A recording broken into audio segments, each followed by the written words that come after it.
Does this hormone completely change your brain? Yes. The effects of testosterone on the brain are much more important than on the muscle. But nobody talks about it, it's very unknown, and I want that to end today. Your physiology largely dictates your psychology, and your psychology dictates your behavior. You are, to a great extent, the result of your hormones. That's why we change so much during puberty, pregnancy, or when we have a hormonal problem. I am Dr. Borja Bandera, a medical specialist in endocrinology and nutrition. And today you're going to understand the effects that testosterone has on your brain and behavior. How would you behave if you had higher testosterone levels? In just a few minutes, you'll understand whether testosterone has an antidepressant effect, as people say, or a pro-depressive one. How can you make effort feel satisfying? We'll debunk the myth of testosterone and aggression, and we'll look at one of the worst effects of having high testosterone. But first, let me ask you, why? There are people for whom training or working hard is almost pleasurable, and others for whom it's absolute torture. Can we somehow turn effort into something enjoyable? The truth is that testosterone has a lot to do with this. This androgen increases your willingness to make an effort and reduces the subjective cost of effort. In other words, it changes how your brain perceives effort. Whenever you face an effort, a task, a workout, a study session, a workday, whatever it is, your brain makes a quick calculation. Is it worth paying this cost for this reward? This is called effort discounting. As the stingy investor it is, your brain always subtracts the projected effort required from any action you take. What it does with the expected reward is reward minus effort equals the remaining motivation to do something. If the expected reward far outweighs the perceived effort, then go ahead. Does that motivate you? If the effort is greater than the small reward, it discourages you from starting. Why can we handle fewer difficult things? Have you wondered about this? Well, because in a context flooded with super easy rewards, food, sex, entertainment, the difficult rewards fall to the bottom of your brain's priorities. But what's extraordinary isn't this. What's extraordinary is that this equation is completely modulated by testosterone. What this hormone does is, by acting on the dopaminergic reward system, especially the nucleus accumbens and the striatum, it reduces the subjective cost of making an effort and increases the expected anticipated value of an action. It makes you more persistent when facing an effort and makes it more likely that you'll start that effort. Does it make you more like a hunting dog? And in addition, it gives a certain enjoyment to the process itself, regardless of the result achieved. That's why one of the current behavioral symptoms in patients with hypogonadism and low testosterone is apathy. I don't feel like leaving the house, getting dressed, washing myself, working out. At work, I don't care about anything. I'm apathetic. That emotional flatness and lack of motivation are characteristics of low testosterone, but you've probably also heard that people with low testosterone can get depressed, right? That's right, the action of this neurosteroid on the brain can elevate your mood. And this meta-analysis evaluates 27 clinical trials that look at the effect of exogenous testosterone on mood, the kind we give as medical treatment. They conclude that from a certain dose, it clearly has an antidepressant effect.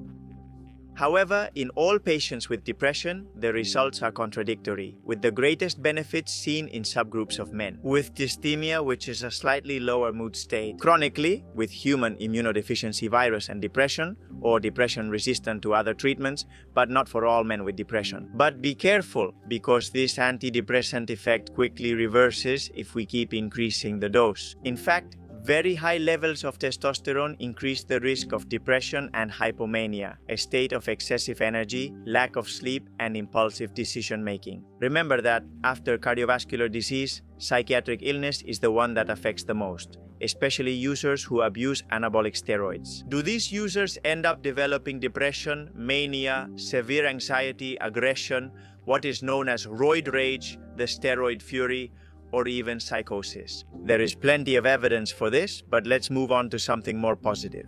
Status seeking. Testosterone also modulates your behavior in society, especially when it comes to losing and winning, not just in sports contexts, but in situations of unstable status. Testosterone, when there is no elevated cortisol, promotes the motivation to compete and strive to secure social position. Let's say it's the hormone that provides the biological support for you to get out of bed every morning and try to improve the hand you've been dealt in life. The dangerous thing here is what is defined by society as social status these days. You know, money, power, and fame. Basically, you've probably heard that in highly competitive work environments, surgeons, lawyers, business people, there's a lot of abuse of certain things. One of them, which is not very well known, is anabolic androgenic steroids, mainly testosterone and its derivatives. For these reasons, as you can see, testosterone is about much more than just having big muscles. It goes without saying that this is a recipe for disaster, for catastrophe. Now then, let's continue with aggression. Does testosterone make you more aggressive? There's a widespread myth that testosterone makes you less empathetic and more aggressive. People with high testosterone are narcissists and psychopaths. That's not accurate at all, not accurate at all. In this study, 100 mg of transdermal testosterone was applied while empathy and the brain areas involved in it were evaluated through tests. At the same time, a functional magnetic resonance imaging was performed on the men participating to see which regions of the brain were activated. What they found is that, compared to the placebo, those who did not receive anything showed no effect at all on the areas related to cognitive empathy. What was affected, however, was the confidence and certainty the men had in the answers they gave. In that intervention, this confidence remained high, even if the answer was incorrect.